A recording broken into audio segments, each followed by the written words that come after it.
73, bienvenue sur ma chaîne, on se retrouve pour un petit unboxing, j'espère que ça va vous plaire.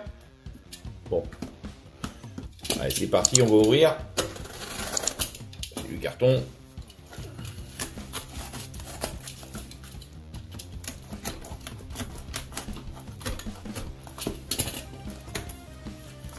Voilà.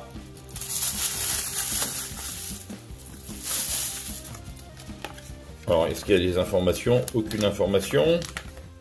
Voilà. Alors, on va ouvrir. Je vous mettrai bien sûr le lien dans la description si ça vous intéresse. Mettez bien sûr un petit pouce si vous voulez. Ça ferait toujours plaisir. Et puis, demandez éventuellement des informations. Ça sera avec très très grand plaisir. Je vous mettrai les liens si vous le désirez, bien sûr. Si vous voulez éventuellement une suite. Donc, c'est très très léger. Vraiment très très léger, ça pèse rien. Alors, qu'est-ce que c'est que ça? Donc, on découvre. Ah oui, d'accord. Ok, c'est une antenne, ça me fait penser aux toiles de teinte un petit peu. Voilà.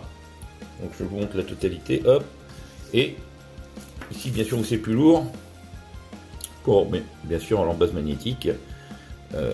C'est un connecteur SO.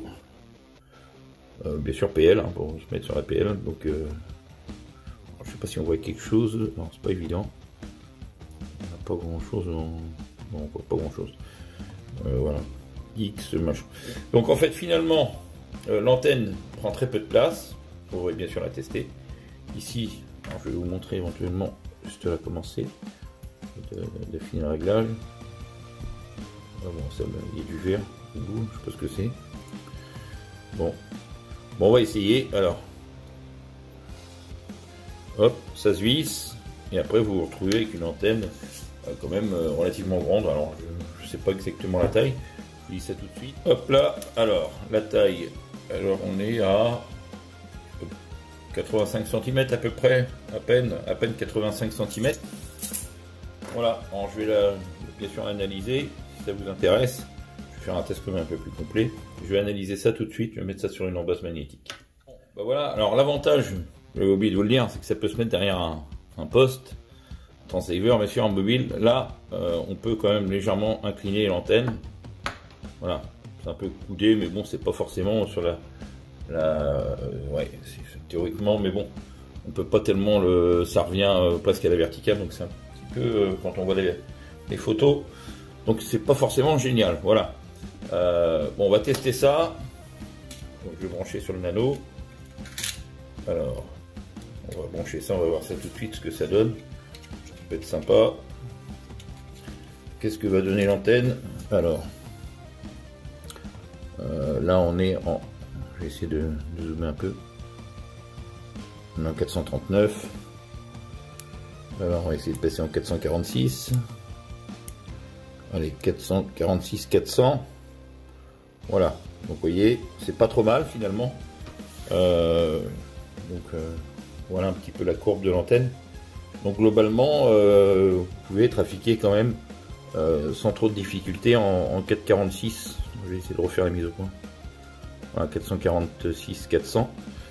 Voilà, on va voir ce que ça donne en VHF éventuellement. Voilà, donc là on est sur 144, début de la bande. On a 1,59. 1,30. Donc voilà. 1,44, donc elle fonctionne en bibande. Éventuellement, je pense que ça peut être une antenne très intéressante pour les hommes radioamateurs. Voilà, donc je vous remontre l'antenne. Voilà, je vous la remontre. On la démonte. Alors c'est vrai que ça n'a pas un grand intérêt, hein, mais ça a l'air de fonctionner déjà pas trop mal. Donc vous la dévissez là. Bon, hop. Une fois dévissée, donc hop. Ah oui, d'accord, c'est du verre, ok, c'est un élastique, hop, hop, et voilà, l'antenne vraiment prend pas de place, et bon, ça fait, en tout cas, elle a l'air de fonctionner. Si vous voulez des tests complémentaires, dites-moi le, je pourrais tester ça en mobile, si ça vous intéresse, hein, ça serait avec grand plaisir. C'est vrai que j'ai testé vite fait comme ça, à l'intérieur de la maison. Bon, c'est vraiment des premiers tests. Mais ça peut être intéressant. Voilà, 73 à tous et le prix est vraiment très très abordable. À très bientôt. bonne lecture et n'oubliez pas si vous voulez la suite dans les commentaires et un pouce.